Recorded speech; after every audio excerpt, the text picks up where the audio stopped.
Alors, chers amis pêcheurs, bonjour. Chers abonnés, bonjour. Voilà, cette fois-ci, on est sur une portion du nouveau canal, pardon. On a changé, parce que le vieux canal, voilà, on veut changer de vue une fois. On est ici pour passer la nuit. Il fait super bon. On va encore en profiter encore un petit peu. Et comme je vous ai dit dans l'épisode précédent, je vais vous parler un peu des bouillettes. Alors là aussi, ça c'est un sujet très vague. Je ne vais pas polémiquer pendant des heures et des heures là-dessus parce qu'il y a plein de vidéos déjà qui ont été faites sur les bouillettes. Il y a des vidéos avec des recettes. Voilà, en fait, chacun a un petit peu sa façon de faire, sa façon de penser. Bon, voilà, je vais simplement vous expliquer un petit peu ma façon de penser à moi comme d'habitude. C'est mon ressenti à moi. Mais voilà, moi mes bouillettes, depuis que je pêche à carpe, je les fais moi-même. Ça, je peux vous assurer que je n'ai même jamais acheté un seul gramme de bouillettes commerciales. Et mes bouillettes, en fait, je vais vous expliquer, je ne mets quasiment jamais d'arôme. Quand je dis jamais, je vous parle au niveau de bouillettes qui est carnée, qui soit crabe, qui soit à base de frolic, qui soit à base d'épices.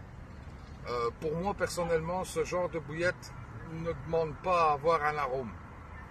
Sauf si maintenant, forcément, comme je viens de vous le dire, le panel de bouillettes, il est quasiment éternel parce que vous pouvez franchement faire ce que vous voulez avec une bouillette. Voilà quoi.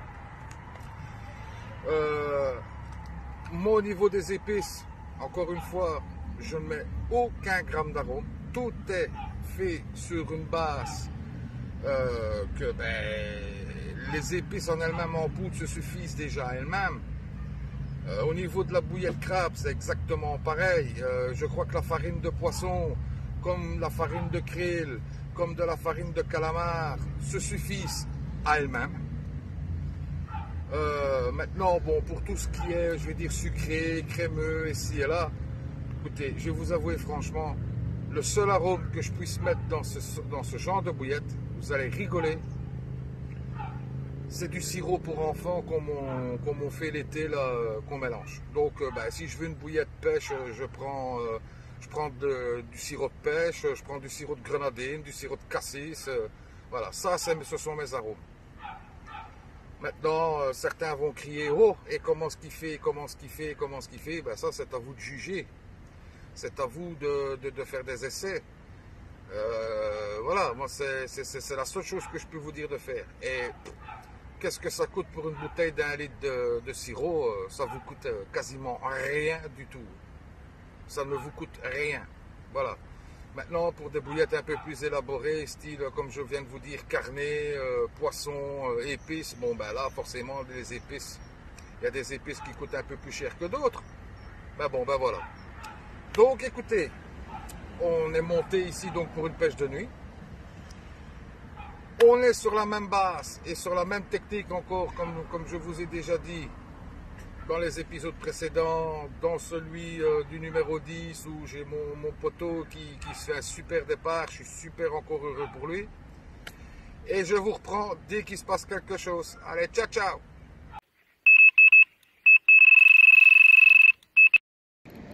Voilà les gars, après une demi-heure, premier départ, je vous expliquerai après comment j'ai pêché. Et comme je vous ai dit pour pour cette vidéo aussi, je vous expliquerai après comment au niveau des bouillettes, il y a moyen de se faire des bouillettes sans se ruiner la santé, sans se ruiner le portefeuille et sans un gramme d'arôme. Allez, je vous reprends, je me concentre d'abord sur ce que je fais.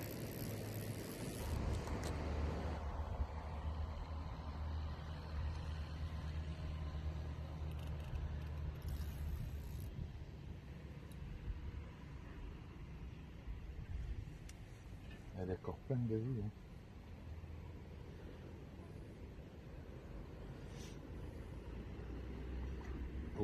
Oh, ça a l'air d'être beau quand Je même. vais le faire.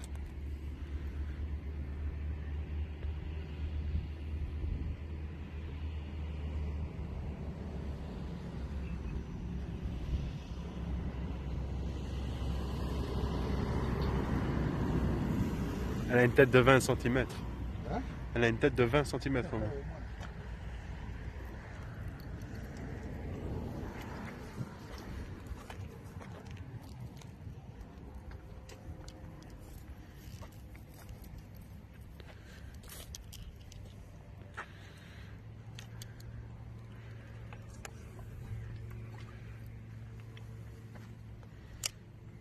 Une mangeuse de bouillettes.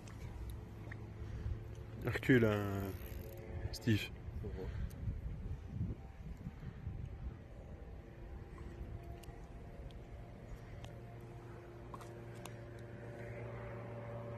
C'est pour ça que je t'ai dit recule de berge.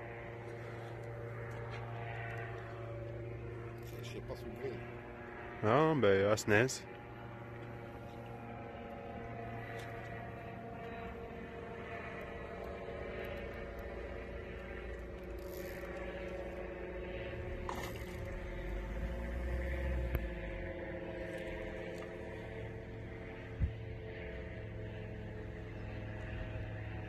Qui bouge.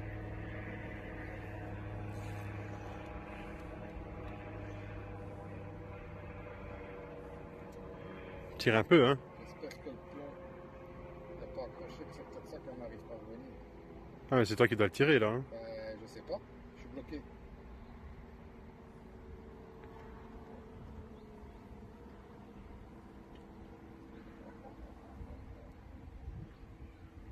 Tu veux que j'essaye? Attendez un peu.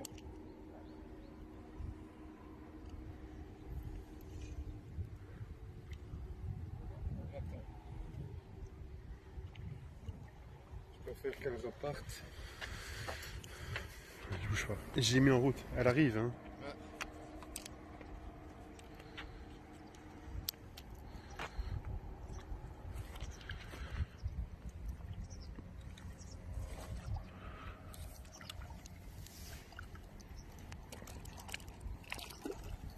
Voilà, c'est caisse. Putain. Voilà, je vous présente une belle coco ici. 21 kg 800, faite avec une bouillette sur une base krill. Donc vous voyez que la technique que je vous ai déjà expliquée depuis le premier épisode, ça fonctionne toujours, que vous soyez au vieux canal, que vous soyez au nouveau. La technique est toujours pareille. Je vous ai dit, je vous parlerai des bouillettes.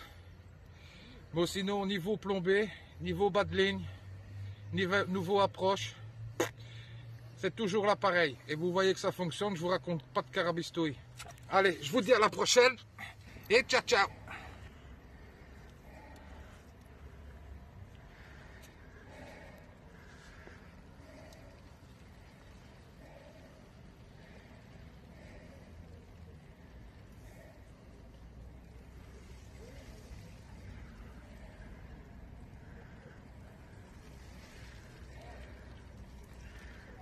Et voilà chérie, à la prochaine.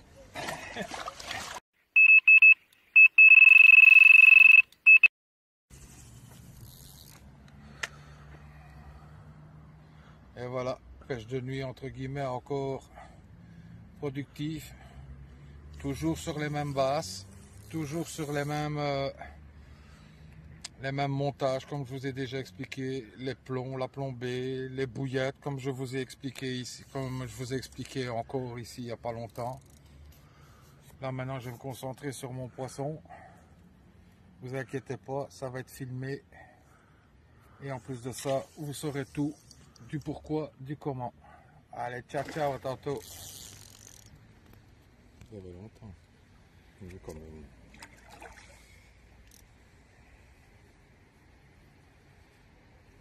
Et là, on tourne l'épuisette.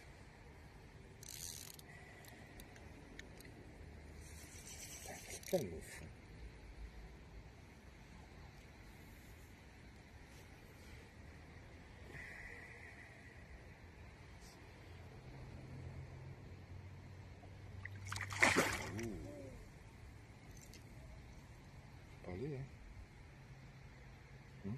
Mhm.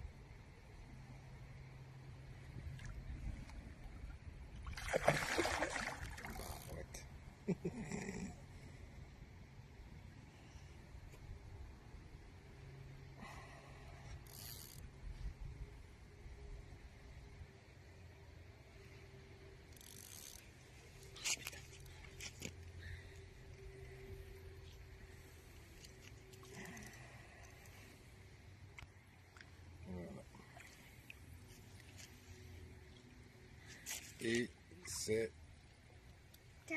cassé.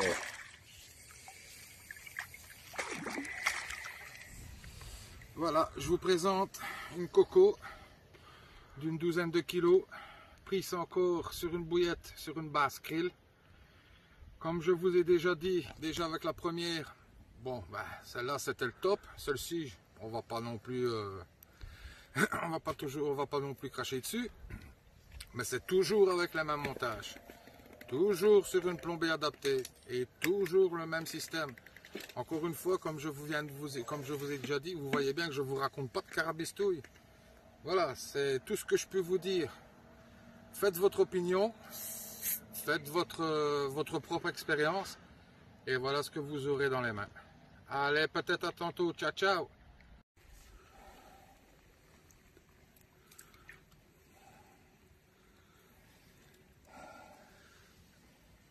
Et voilà, comme d'hab. Elle est repartie comme elle est venue. Allez, à tantôt les potes.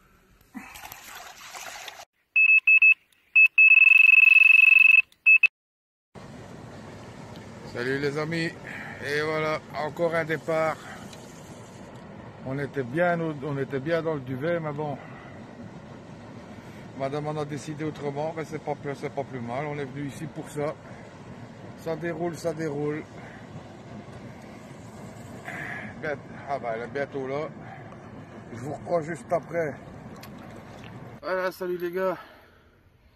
Un réveil matinal, 4 h au matin. Mais pour une belle coco, donc ça valait la peine. Toujours sur la même boule, sur une basse krill. Ah, elle est pleine de force encore. Donc on va pas trop traîner à aller la remettre à l'eau. Et puis ben, on va relancer tout ça et peut-être risquer encore d'en prendre une dernière. Hein. Allez, sûrement à tantôt. Ciao, ciao.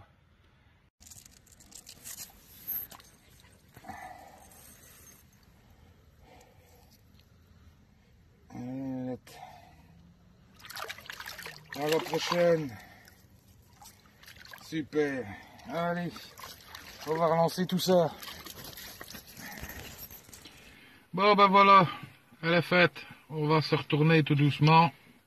Toutes les bonnes choses ont une fin. J'espère que vous aurez quand même encore appris certaines choses avec cette vidéo. Bon voilà, comme je vous ai dit, maintenant, faire une bouillette, ça a la portée de tout le monde. Maintenant, les combinaisons et tout ce qui vont avec sont quasi illimités parce que vous pouvez faire aussi bien un mix sur base beurre foot avec un arôme crabe qu'un mix sur base sucré ou crémeux avec une combinaison épicée. Enfin, il y a tant de choses que voilà, c'est trop vague. Et je vous dis encore une fois, voilà, je vais pas m'étaler plus sur le sujet parce qu'il y a eu tellement de vidéos sur comment faire des bouillettes, sur ci, sur là. Et faites votre propre opinion à vous.